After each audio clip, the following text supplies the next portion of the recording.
Hi everyone!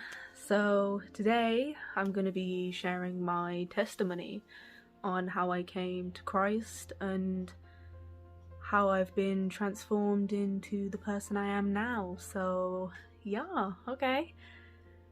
We should just get straight into it. So I'll roll it from the top. I was born to effectively a single parent. When my mum got pregnant, she was with my dad, but my dad left. As soon as she found out she was pregnant, he didn't want a baby with my mum at that point in time, so he left, and obviously I was born.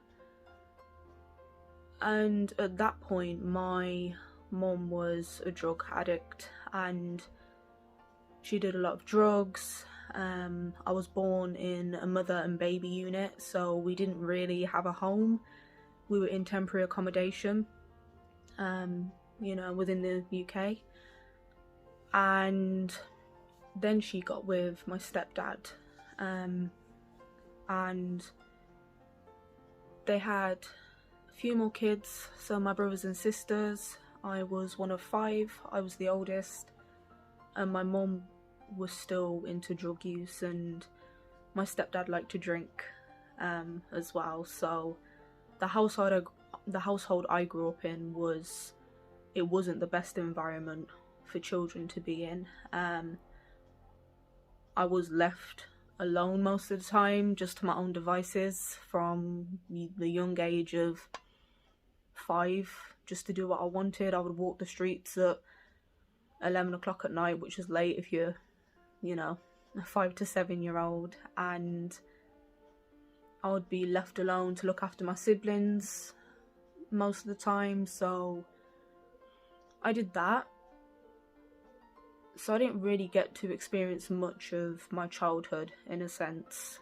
And at school, I didn't necessarily have many friends and stuff. So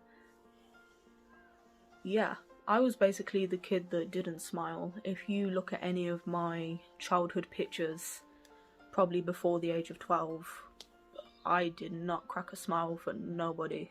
Like, just deadpan, like dead in the eyes kind of thing. At the age of 9, I got taken into foster care with my siblings, and we went to a foster family. I lived there for a few years, and I was struggling with my identity at that time. So in my house, my half siblings, they're all white Caucasian. So me being with a whole Caucasian family just automatically sparked questions.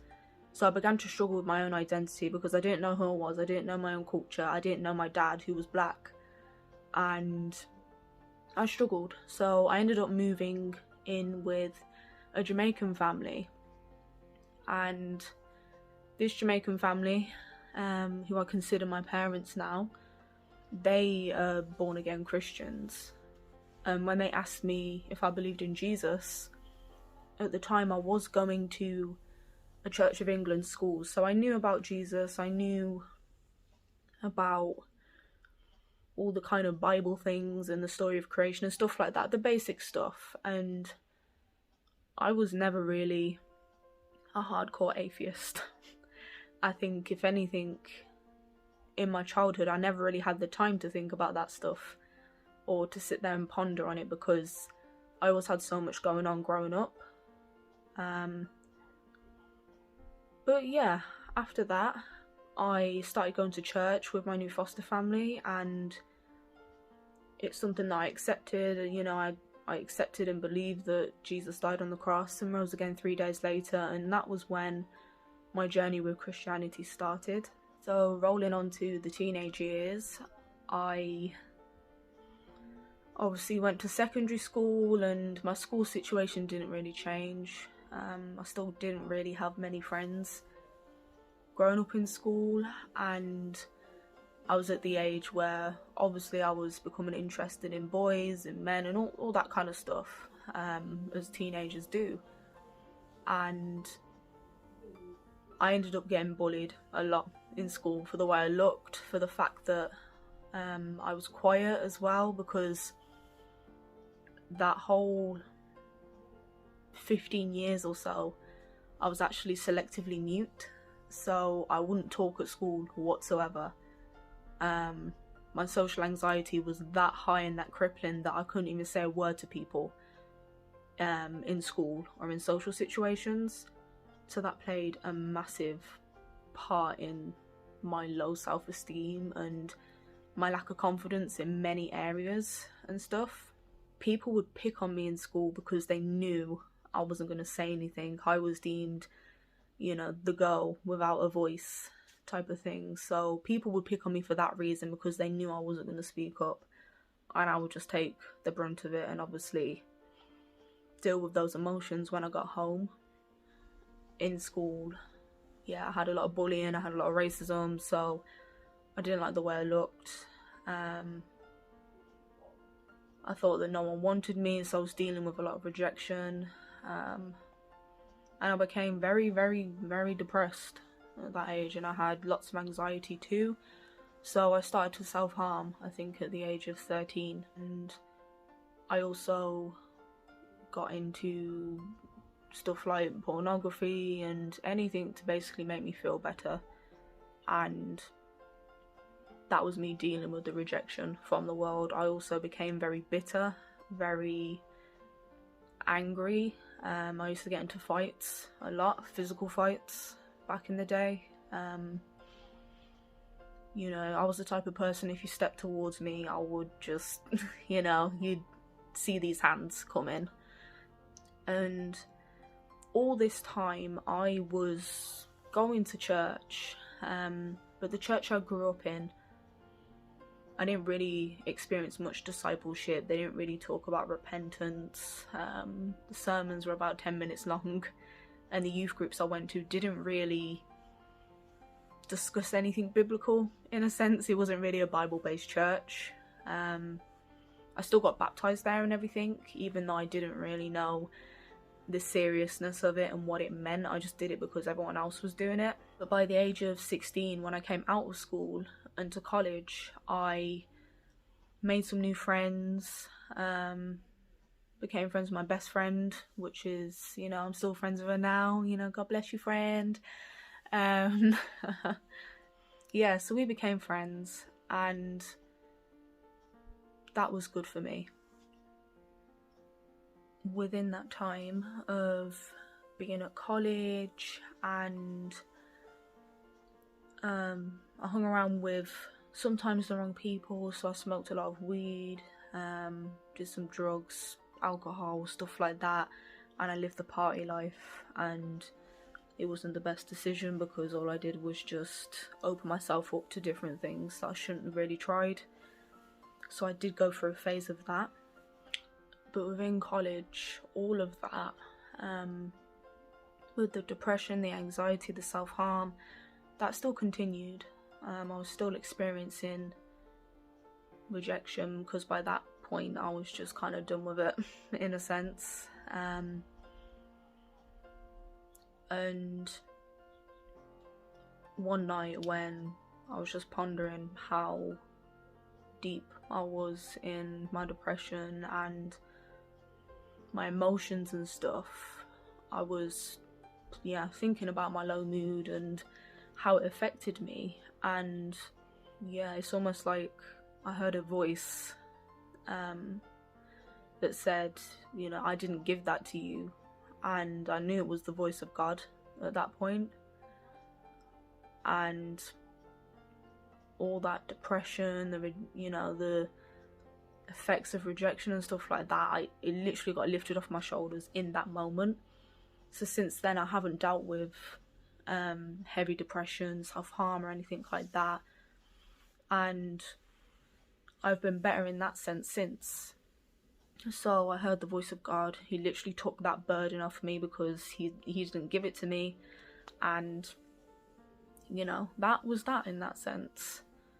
So once I was 18, I left the foster care system and I moved out, and I was still kind of going to church here and there, kind of hearing about, the word of God and some sound theology here and there, did try and read my Bible, listen to sermons, so I was kind of moving on up in that sense. But unfortunately, I got into the wrong relationships, so, you know, stuff that isn't considered normal in the Christian faith, I did because it's normal in the world. I did slip up with, you know, sex before marriage and stuff like that. And at that point, I just didn't understand how sacred my body was to God. So I made some mistakes in that area, and I did begin to deal with insecurity and stuff like that. So when I would go out, I would dress a certain way, I would carry myself a certain way, and when I got attention, that was validation for me that people actually wanted me in a sense. So I did carry myself, what other people would say was quite cheaply, and I wasn't really living a Christ-centered life at that point. So moving on to 2 years into my kind of main relationship at that point, I felt the Lord pulling me out of that relationship because I knew it was wrong. I felt convicted from the moment I ever committed any acts, in a sense, and from then on I didn't really want to do it. And the conviction was real, so eventually I broke up with that person. And a couple of months later, I met this other young man, and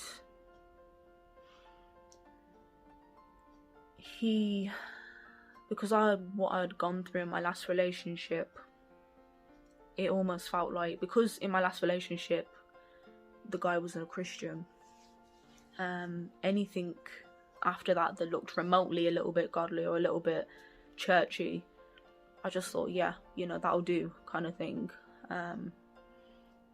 So this person who I met at work, he was an older man. I was 19 at the time, and he took a liking to me, and I wanted to get to know him. And after my last relationship, sex before marriage and fornication was not what I was wanting to do at all. So I made that very clear to him. And I said, look, I do have a lot of physical boundaries. There's stuff I don't want to be doing before marriage. And he said, yeah, that's fine. We've got the rest of our lives for that, you know, if we ever get married. So that to me sounded fine. But after that, I started seeing some really, you know, bad red flags. And within this time, I was praying like, Lord, you know, what? It almost felt as though I wasn't hearing right of the Lord at this point. You know, and I was praying about the young man and all that stuff, and eventually he started coming around to my place, and all those physical boundaries that I had set were just being heavily disrespected. And I actually, you know, I ended up being sexually assaulted by the man, yeah, on 2 occasions within that relationship. So, and after that had happened, he tried to propose to me, and at that point I knew that I had to get out of that because I'd already been, you know, violated by that point, and you know, I was very broken. So, long story short, I cut that off. I got away from him. I blocked him. And I did go back to my ex after that. And when I told him what had happened, he basically just flipped and was very angry that I let another man into my life, and effectively told me it was my fault and blamed it on me, and he called me spiteful. You know, I faced a lot of slut shaming after that, a lot of rumours. You know, I'd been accused of cheating on my earliest boyfriend, and just really bad rumours like that. And eventually I broke up with that guy too, because I knew God was calling me out of all of that. I was just moving in brokenness at that point. And it didn't click with me straight away that I'd been assaulted. Because when I told people what happened, their first response was, well, you shouldn't have let him into your apartment. I thought eventually I just came to believe that, yeah, that was my fault. And when I confronted the guy on what happened and that shouldn't have happened, he said, oh, you must have wanted it because, you know, your body said different. So in my head I thought maybe this was my fault, maybe I did ask for it, maybe, you know, I gave off mixed signals, or yeah, just the common kind of stuff that victims go through after that. The blame, slut shaming, all that stuff that they deal with. I went through that, not knowing that my body is mine to protect and put boundaries there for. So I was never under the impression that I was worth setting boundaries for, in a sense. Until I came to that conclusion, I did believe that all of that was my fault. And with the aftermath of that, I didn't trust anyone whatsoever. Like, when I tell you I hated men, was an understatement. If any man looked at me in so much as, you know, a side glance or anything like that, I would have disgust in my eyes, and I wouldn't let anybody close to me, because I thought, if I can keep them far away enough, I'm in control. And I didn't want to obviously be assaulted ever again. So I kept people at a distance, I pushed people away, I got very angry at people. I got into fights, physical fights with men after that. I think, you know, my trauma didn't necessarily result in me experiencing high levels of fear, it was more anger. So I was very angry, very standoffish, very cold, very, yeah, I was just ready to throw hands at anyone that looked in my direction, because I was so mad and I was so resentful, I was so bitter, and I was just so done with humans. And at this point I did stop going to church as often. I did isolate myself from my friends because of the type of response I had from people when I told them what happened to me. So essentially, not many people were a big help in that situation at all.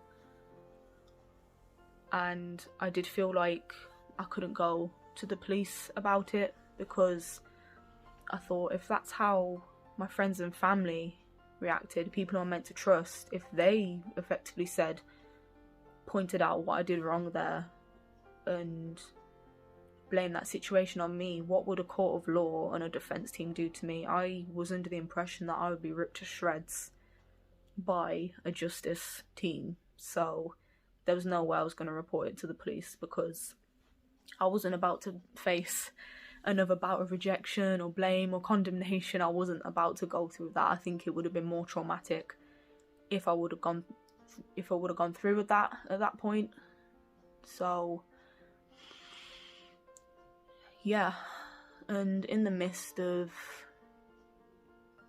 hating people, being very antisocial, isolated, quiet, angry, standoffish, one day I just got so tired, because the events of what happened that night haunted me for months, every day, day in, day out, and at night. And one day I just got so tired of it, and I just said, Lord, help me, you have to take this from me, because I'm not going to be able to deal with it any longer. And that was the first time I kind of cried out to him. after that, because my relationship with God was on and off. After that, because I didn't have the understanding as to why that even happened. So it did throw a spanner in the works. But I did cry out to God, and I ended up just writing down all my feelings on the notes in my phone, and I basically just told my story from top to bottom and about how I felt about it. And you know, I cried out to God and I prayed, finished that, went to sleep, and I kid you not, like the next day I woke up like a whole different person. It's like someone had put life back into my body, and it must have been God, because nothing else could have done that. I was a different person. I was happy, I was motivated, I had peace, I was calm. And thinking back to those events, I didn't need to cry, I didn't need to get angry, I didn't feel necessarily any negative emotion to it anymore. It was just a mere memory and not a wound at that point. So, you know, I was healed from that sexual trauma in a sense.